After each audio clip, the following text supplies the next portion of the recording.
Nah, jadi ini adalah merupakan gambaran tentang mekanisme kerja otot. Nah, di sini ada gambar-gambar tapi belum kita ketahui namanya. Nah, kita nanti akan membahasnya dan akan memberitahu namanya. Yang pertama, ini adalah gambar lengan, di mana dalam gambar lengan itu terdapat otot. Nah,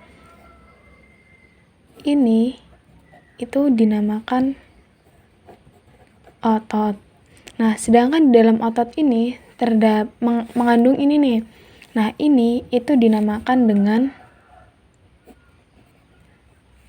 serabut otot.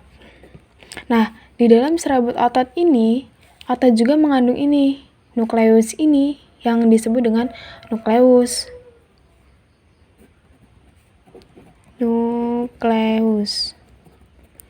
Kemudian, di dalam nukleus ini, jika kita lihat lebih jelas lagi, ini adalah yang disebut dengan miofibril. Sabar.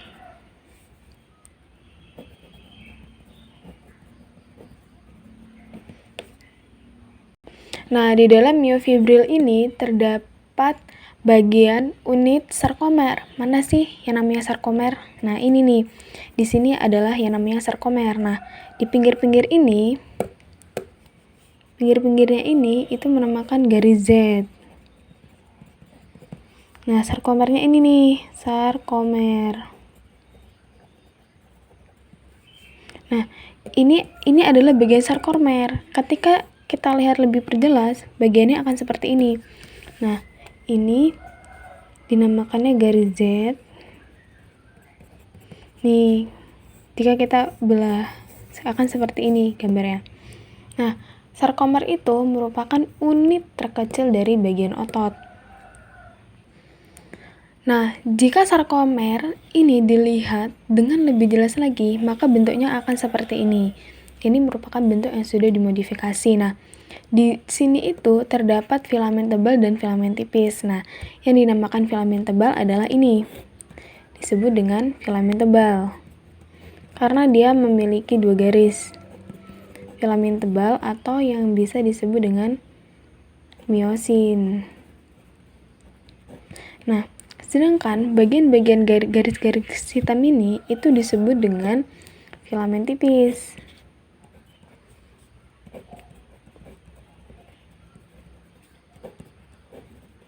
Atau yang disebut juga dengan aktin.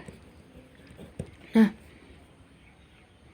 setelah itu, garis-garis yang membatasi sarkomer ini itu juga disebut dengan garis Z. Nah, di dalam sarkomer ini terdapat pita.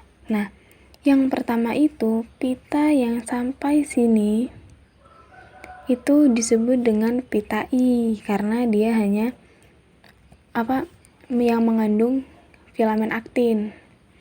Sedangkan filamen yang dari sini sampai dengan ke sini itu disebut dengan pita A. Karena dia mengandung filamen tebal atau miosin dan juga mengandung filamen tipis atau aktin. Nah, sedangkan di tengah-tengah ini merupakan kemudian ini yang di tengah garis tengah ini merupakan zona H.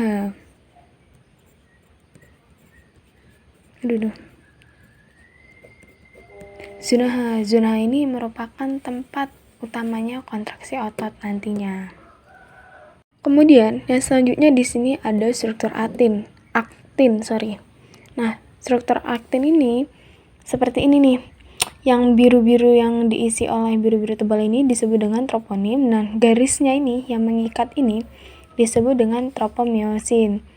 Nah, terus sedangkan ini bulat-bulatan ini disebut dengan siklus yang nantinya akan menjadi tempat untuk reaksinya. Nah, siklus ini itu ketika dihubungkan dengan Ca2+, ini juga diikat dengan Ca2+, maka strukturnya nantinya akan berubah, akan menjadi seperti ini. Dan ini, struktur ini akan terbuka akan terbuka dan akan diikat oleh miosin. Struktur ini terbuka akan ditarik oleh ke tengah dan menyebabkan miosin. Nah. Kemudian, ini yang selanjutnya adalah gambar tentang mekanisme kerja otot, di mana pada gambar ke-1 ini gambar ke-1. Nah, gambar ke-1 ini menjelaskan tentang kepala miosin yang terdapat hidrosis ATP yang tadinya ADP dan ditambahi dengan P maka menjadi ATP. Sedangkan gambar yang kedua ini menjelaskan tentang kepala miosin berkaitan dengan aktin. Bisa kita lihat gambarnya di sini. Kemudian yang gambar ketiga merupakan banyak mendekati zona M. Jadi gambar ketiga ini banyak mendekati zona M yang telah kita bahas tadi, yang ada di tengah, yang merupakan tempat untuk terjadinya kontraksi otot. Nah, sedangkan gambar yang keempat itu menjelaskan tentang kepala miosin lepas dari aktin. Nah, bisa kita lihat ini adalah tentang gambaran mekanisme kerja otot.